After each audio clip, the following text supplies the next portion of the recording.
Welcome back to Offseason Outlook. Today we're going to be going over the Carolina Panthers offseason strategy and some parallels it has to the reigning Super Bowl champions.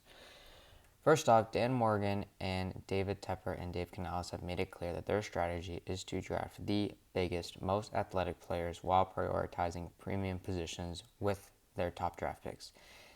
They have a pretty clear body type philosophy, and it's reflected in their draft picks. Dan Morgan's top 100 picks in the last two drafts have been Monroe Freeling, who had almost a perfect 9.99 relative athletic score, 6'7.5", 315 at left tackle, and they have Ike Mekwonu, who's a beast himself, obviously recovering from the patellar tendon injury. They invest more in the trenches with Lee Hunter in the second round. He's no small guy himself, 6'3.5", 318. And in the third round, they grab Chris Brazzell, who is 6'4", a true 6'4", to pair with their already incredible reigning NFL Offensive Rookie of the Year, Ted McMillan, who is 6'4", 220 himself. Off-season additions also reflected this. Devin Lloyd is a huge linebacker, 6'3", 235, just a super athlete, flies around the field.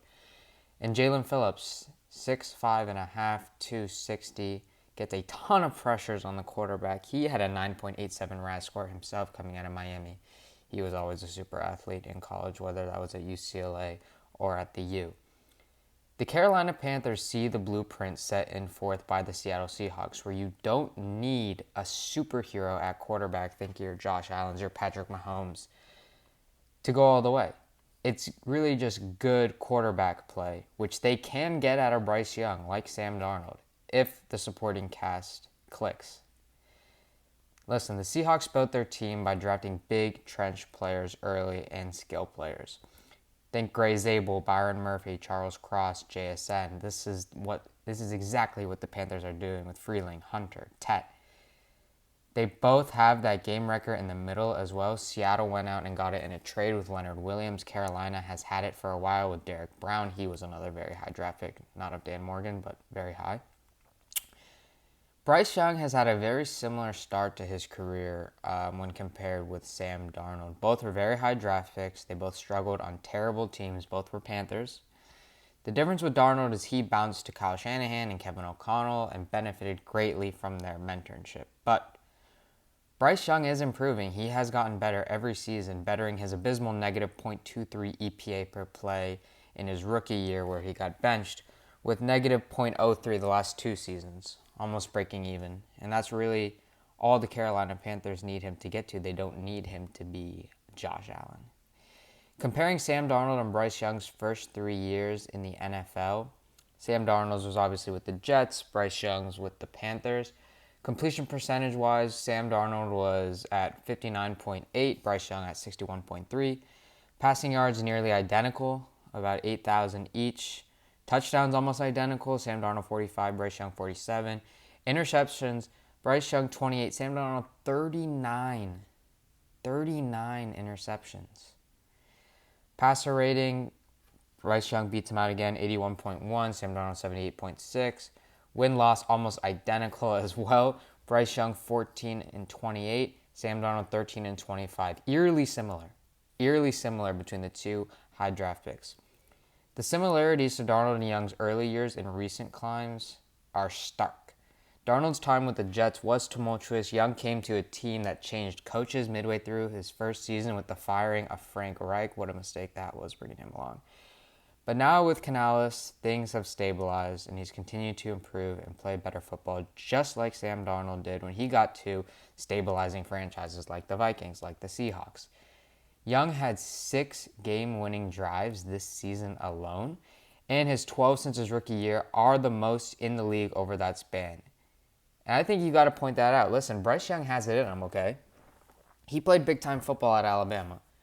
He's played big-time football in the NFL, just like Sam Darnold. And this past season, I feel like people overlook the end of the season for Bryce Young and the Panthers. He got his team into the playoffs, and he had a stellar performance in that wild card game. He outplayed the MVP, Matt Stafford, and losing barely by 3 points. Bryce Young in that game was 15 of 20 with 3 touchdowns and a 147.1 QB rating, 81.4 QBR. That's an incredible outing, especially against a great team in the Los Angeles Rams. Also this last season, Darnold had an interception percentage of 2.9%. Bryce Young was at 2.3%. Proving that with the right supporting cast and the defense that can get the ball back into the offensive's hands, it's not that much of a hindrance. Bryce Young is not a turnover machine. He can control the ball. He can control games down the line just as Sam Darnold did, as long as the supporting cast is there. This past offseason, John Schneider, after winning the Super Bowl, talked about how he keeps his eyes on the trenches when he watches the Seahawks play live. It's notable because before 2025, the Seahawks hadn't fielded a good offensive line in years, and the defensive line got pushed around the last time the team made the postseason. Now, this last season, the Seahawks, their investments paid off. They were dominant up front on both sides of the ball, and it was obvious in the Super Bowl. I mean, they manhandled the Patriots, and the Panthers can use it as a blueprint for their success, and we see that with the investment in Jalen Phillips, with the first-round pick in Monroe Freeling, getting Devin Lloyd, getting these big players. Zakee Wheatley is a big safety that they got in the draft. And it's not just that. Besides the Freeling pick with the trenches, during his first year as GM in 2024, Dan Morgan identified the offensive line as something that needed fixing. They spent $153 million on free agent guards, not tackles, guards, Robert Hunt and Damian Lewis. They also managed, I don't know how they did it. This is like incredible. They managed to swing a team-friendly deal with the 1-year, $4 million contract they gave to Rasheed Walker, who was projected to get a much longer and more fruitful contract in free agency. I think I saw projections like 4-year, $88 million for him. And they got him, I don't care if it's a 1-year deal. Listen, he helps them right away, and they got Monroe Freeling and Ike Mekwonu coming. He also made sure, we talked about this, he made sure he wouldn't be outbid for a second time following them missing out on Milton Williams. I know that they were in the arms race for him. They ended up losing out on that to the Patriots. That didn't happen a second time. He inked the deal for Jalen Phillips. He got the pass rusher, the presence off the edge that they need. Listen, it's clear what the Carolina Panthers are doing, okay? They're drafting aliens. They're investing in the trenches, whether that be in the draft and free agency. And they're setting Bryce Young to take that leap, to take that Sam Darnold leap. And I think it's completely possible. Look, they're in a pretty bad division with the Falcons and the Saints and the Bucs. I don't see them as really big threats. They won their division last year at 8-9. 8-9. I see a pretty clear path for improvement for the Carolina Panthers. I just hope Bryce Young is up to the task. I think he is, but only time will tell. This has been Offseason Outlook. Thank you very much.